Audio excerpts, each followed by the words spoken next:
Welcome back everyone. We're going to be doing another mid-2020 review of honestly one of my favorite phones ever, and a phone that I love recommending to people. At least I did at one point. At this point I'm like, alright, whatever, like Samsung kind of did this phone dirty, I'm not gonna lie. And that phone is the Samsung Galaxy S8. Now this is not a full review. I've already done a full review early on this year. So if you want that, obviously watch that one. I just want to talk about basically everything that's changed, the price drops, battery life, speed, all that stuff, seeing if anything slowed down or anything. We also got the new Galaxy S20, so pretty much the successor to this phone. So price-wise though, we haven't really seen too much of a dip, and it's very interesting. Samsung phones like depreciate like crazy the first year, and then they really kind of slowly depreciate after that, which is really interesting. So early on this year, I think this phone was selling for about $240 in the used market, and on Amazon right now, you can pick one up for around $230, which I think is a pretty decent deal. Obviously, it wouldn't be my first choice, I don't think, for like a $230 phone, but if you want to pick one up, I'll leave a link down in the description for the cheapest ones that I find.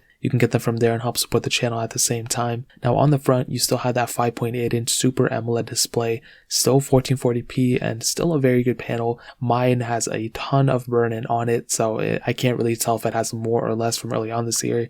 It just had a ton when I bought it, and it still has a lot. But the panel, I think, is one of its strong suits. I mean, this thing came out in 2017, and that was kind of a little bit before this whole bezel-less trend started coming, and definitely from the S7 to the S8, it looks really, really good. A little bit of bezel on the top and bottom, but it's still really not that big of a deal, I would say. On the bottom, you have USB Type-C as well as a headphone jack, which is really cool. And on the back, single camera setup with that fingerprint sensor and a glass back. And honestly, this phone, even in the mid of 2020, it still feels like a very, very good phone. It doesn't feel like a cheap phone at all. And Samsung really, really did this phone really well when it comes down to the hardware. But in terms of the software, that's kind of the one thing where they really kind of just, I don't know what they did, man, they dropped the ball. So this thing started off with Android Nougat, it got Android Oreo, it got Android Pie on One UI, which is good, and I think a lot of people are like, happy about it. Me too, I mean, I think it's cool too, but the thing is that, bro, on a phone like this, it could have easily handled Android 10, dude. I mean, Android 10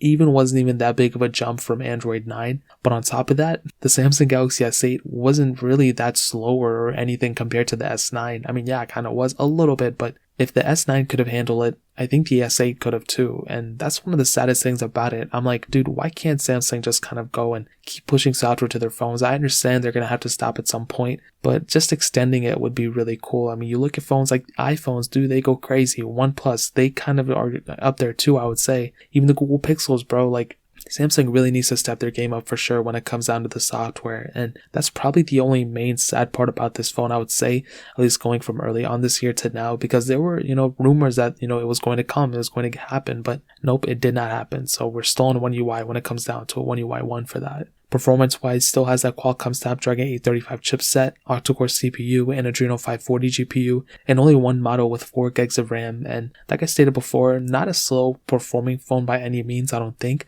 but it's definitely not the fastest thing in the world. You can definitely tell sometimes, it's not as fast as you might think. It's still a little bit slower here and there. So that's a pretty big thing to consider. Yeah, like I said, it's not like going to be, it's not the slowest thing ever, but again, for a 2017 phone, what more could you expect, you know what I mean? So performance-wise, again, not much has changed, but it's still pretty much the same as it was early on this year for sure. Camera-wise, still has that single 12-megapixel camera on the back. You can do 4K at 30 on it, which I think is okay, but, the iPhone 10 could do 4K at 60, and that came out the same year, so I feel like it could have done it, but it is what it is. It still is actually pretty decent, though, which is really surprising. It'll definitely get the job done, which is something I'm really happy about, so for sure, camera-wise, thumbs up. You still have that 8-megapixel sensor on the front. Also a 2-megapixel iris sensor, which I never really noticed, but I guess it has it, so I guess that's really cool. So camera-wise, I'll say probably a thumbs up. Now, battery life, I mean, you have a 3000 mAh battery within it, which is really cool. You have wireless charging, which is really awesome as well. And for sure, not only does it get the job done, I think, but